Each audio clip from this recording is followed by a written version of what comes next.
Stand up. This is case FMB 1900-0190. Mr. Feldman, I'm showing you a 3-page document entitled Declaration by Defendant regarding change of plea with your name at the top. Do you recognize it?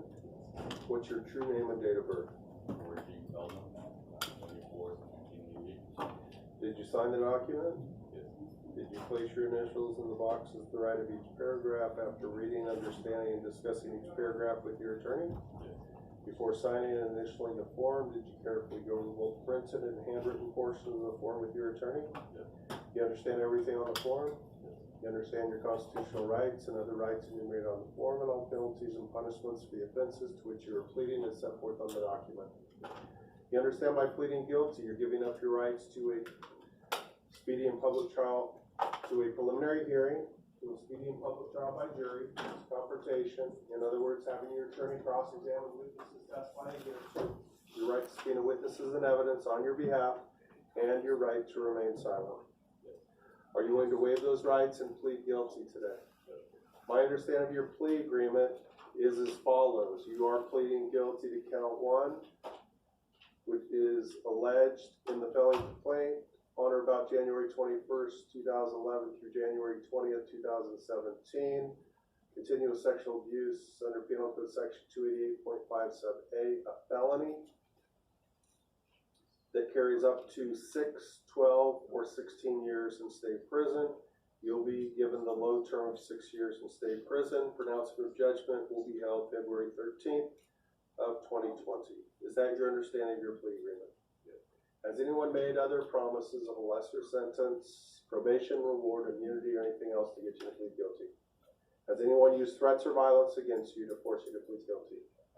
Are you under the influence of any substance affecting your ability to understand these proceedings? Have you had enough time to discuss your case with your attorney, including all rights, potential defenses, penalties, punishments, and future consequences as a result of entering this plea? Do you feel that you understand all rights, penalties, punishments, future consequences, and potential defenses?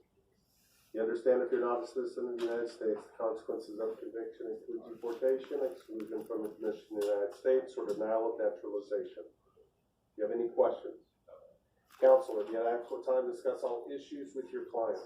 Yes, Your Honor. Did you go over the declaration of plea form with him? I did. Satisfied he understands everything on the form? I am. Join in his waiver. I do. After directly examining the defendant, the court finds he has read and understood the defendant's declaration and plea form. He understands the nature of the charge he's pleading to, all consequences and punishments, the offenses, and each with its constitutional rights. The court further finds he has knowingly, intelligently, freely, and voluntarily waived his rights. The court allowed the defendant to withdraw his previous plea of not guilty. In case FMB 1900-0190, charging you count 1 with the charge of continuous sexual abuse of a minor pursuant to Penal Code Section 288.57A. From count 1 of the felony complaint, how do you plead? Counsel join? Yes. People concur and accept? Yes. Stipulated the court read the police reports that provide a factual basis for the plea, and that the court can consider the felony complaint as an information for the purpose of confirming the 8598 plea. The court further finds the defendant has personally and orally entered the plea in open court. The plea was entered freely, voluntarily, knowingly, and intelligently by the defendant. There is a factual basis for the plea which the court will accept and confirm.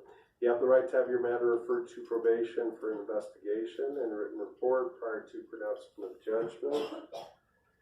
Did you wish to waive the referral to probation, or is this going to be referred? As far as I understand, it's going to be referred for the 799 and for And credits only? Is that correct? Yes, there's nothing. Not a formal investigation and written report? Correct. You agree with that? Okay, so it's referred to probation for a static 99 report and a credits memo. And restitution, you're going to be reaching out. Do you anticipate a victim impact statement to be presented at that time of sentencing? I think probably. Okay, and this was something that was discussed with the victim's family? Mr. Webster had talked with his family. Okay. That my offer was Mr. Webster talked. Okay, all right. So I'm ordering you back for your pronouncement of judgment consistent with the plea agreement on February 13th at 8:30 in this department for sentencing. February 13th. And for receipt of the static 99 and the credit memos. That's, in the morning, correct? 8:30 a.m. Thank you.